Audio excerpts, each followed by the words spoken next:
Hozircha ko'pchilik ko'radi, ishonadi, qiladi, zarar topgandan keyin bizga murojaat qilishadi. Juda ko'p beriladigan savol bu o'sha shampunlar masalasi. Ko'p marta aytilgan, ko'p trixolog vrachlar, mutaxassislar tomonidan aytilgan, yana bir marta qaytarib o'tamiz. Shampunlarni hammasi praktически 100% shampunlar faqatgina tozalovchi gigiyenik vosita sifatida ishlatilinadi. Davolovchi sifatida emas. Ma'lum bir davolovchi shampunlar bor. Masalan, gripkovoy, ya'ni zamburug'li kasalliklarda, seborrheic dermatitlarda bular aptekada sotiladi.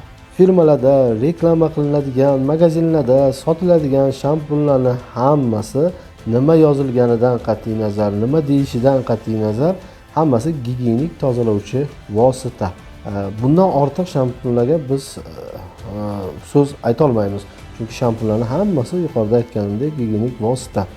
Davolovchisi yo'q, vitamin Ch'ga qo'shilgan bo'lsa ham praktik foydasi yo'q. Chunki sochni tirik qismi bu soch lukvitsasi, ya'ni soch ildizi. Biz soch deb tasavvur qiladigan bu narsa bu aslida soch lukvitsasi ishlab chiqargan mahsulot.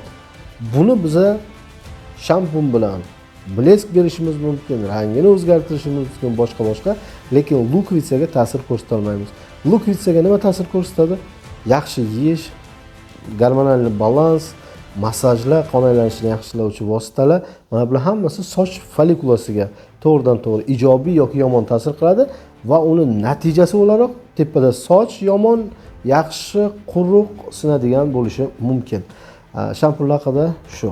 Har xil reklamaga ishonmang. Qaytib aytaman, bu savollarni bizga kelib tushishning asosiy sababi yolg'on, yashiq va hech qanaqa dalil bazasiga ega bo'lmagan yolg'on reklamalar. Hozircha ko'pchilik ko'radi, ishonadi, qiladi, zarar topgandan keyin bizga murojaat qilishadi.